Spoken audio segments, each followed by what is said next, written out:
That is Jake Hatch of Locked On Cougars. And oddly enough, why not bring him on to talk a little bit about Utah? They have fired their basketball coach, Craig Smith. And the first thing I pointed to in this is BYU is the reason why. BYU is the reason why because there's an arms race between those two schools, to me, outside source, that is more aggressive than ever of mine is bigger. I can do it better. And if you start losing to BYU, or if you fall behind as an athletic department the way football did last year, now more than maybe ever that they're in the same conference, you must win. You must win not just against one another, but in general from a revenue standpoint. Otherwise, you are fired if you cannot do what BYU is doing as a Utah Ute, or you're fired if you cannot do what the Utes are doing as a coach at BYU. I think, and maybe it's toxic, it feels like BYU has a hand in now every decision that Utah makes when it comes to its staff. Well, you're dead on with that. Here's the deal, Drake. Craig Smith, if the reports are to be believed, he essentially was let go because his relations with the NIL donor base at Utah, which already is in question as to how lucrative and how deep a pool it is, had soured. And when you essentially the people that are funding your program with those NIL checks, that relationship goes south, well, there goes the coach, and we got to start over there. You're right. BYU, and they had a booster tell Myron Medcalf from ESPN that we, quote, we will not be outbid, unquote. I never in a million years, Drake, having covered BYU as long as I have, would have ever expected a booster from BYU to be so bold to say that on the record to a national reporter. But guess what? They have laid out what they're going to do, and BYU's got deep-pocketed boosters who are stepping to the forefront. And Ryan Smith obviously takes a lot of the notoriety being the owner of the Utah Jazz, Utah Hockey Club, and a few other pro franchises here. But he is not the only one. They have got dozens upon dozens of other tech executives. They work in multiple fields who have got hundreds of millions of dollars in reserve, apparently, that are willing to invest it into BYU. And so long as that happens, University of Utah is saying, okay, we got to be able to match that in some form or fashion. And you're right. What BYU does is going to affect Utah and vice versa. Anything that Utah succeeds with and BYU fails at, guess what? It's going to have an impact on both of these two programs. Jake, let's talk about Ryan Smith, who owns the Utah Jazz, the Utah Hockey Club, the soccer team. He owns pretty much every major sports entity out there. There are Utah fans that are very upset that a guy who is so involved in the public sphere, who is so involved in different sports teams that do take taxpayer money for stadiums or venues or different things, like this is a guy who's he directly has ownership of Utah fans' favorite teams, favorite pro teams, and he won't give a dime. He won't divvy out, help out, become somebody who can be a trusted Utah donor as well. I see that on message boards all the time, on Twitter all the time. Why isn't Ryan Smith giving to Utah? Because of what the state of Utah gives to him. Why is that? Is there a leg to stand on if you're a Utah fan for Ryan Smith being all in on the BYU Cougars?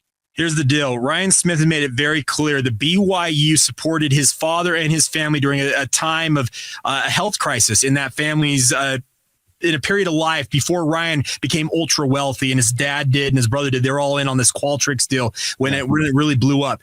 Before that, BYU supported that family through a really trying time in that family's in that family circle. And that has endeared BYU into the hearts and minds of the Smith family, in particular, Ryan Smith.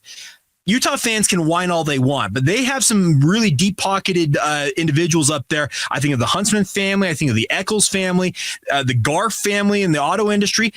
You've got to get those people motivated and start having those people donate, because they are the people that will make the tangible difference here and hopefully counter what Ryan Smith and other boosters at BYU are doing.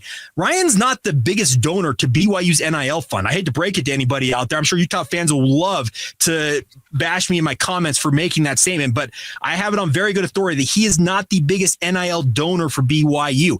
He is contributing to NIL, absolutely, but Ryan grew up a BYU guy. He's a BYU fan, and the way that BYU supported his family during a time of need, well, guess what? That has engendered some love and respect on both sides, and BYU's benefiting from it.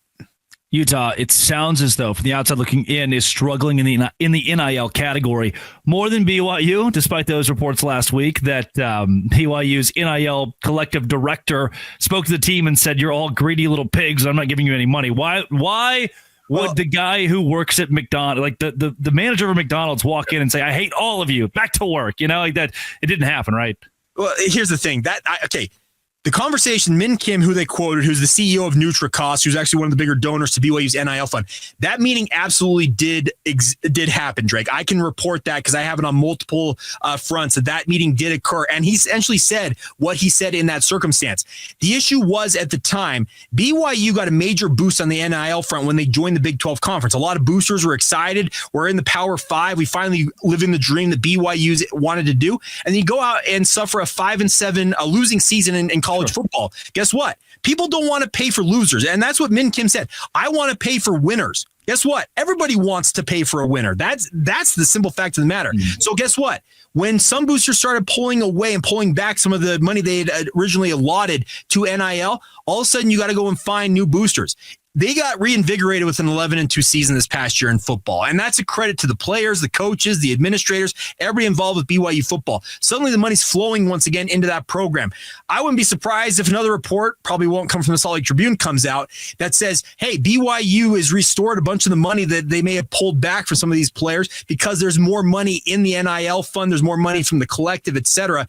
But the simple fact of the matter is everybody, and I mean not just BYU, across the board, when you're contributing hundreds of thousands, millions of dollars, when what you perceive to be your ROI, your return on investment, doesn't match up with what you expect, well, guess what? You're going to be more reticent to contribute money to that fund. And that was the result of what happened with the 5-7 season. Well, they go 11-2 the next year, and suddenly that spigot is wide open again.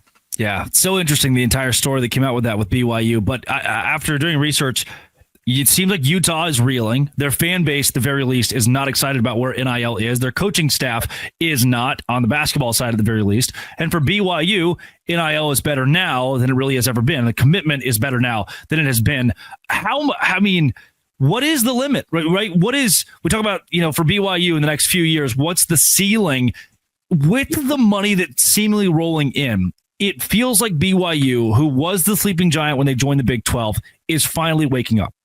You're right. And that's the thing about this is BYU is finally realizing, hey, we can be a force at this level. And obviously it requires millions of dollars. It's just money speaks. And BYU has got a booster group that is ultra motivated to help BYU as much as they possibly can to elevate them to top tier status in the Big 12 Conference. This is a program, Drake, that when they were in the WAC and the Mountain West, they were one of, if not the preeminent program in both of those leagues during long stretches of their history in both of those leagues. They went independent for well over a decade with the whole goal of living the dream they're living now. And now that they're living it, guess what? The money's starting to flow in. And as we have seen in college sports across the board, the more you invest in programs, there's a direct correlation to success in whatever sport you're investing it in. In this case, football and basketball. And BYU, they're going to be a force in this conference for years to come if they continue doing what they're doing.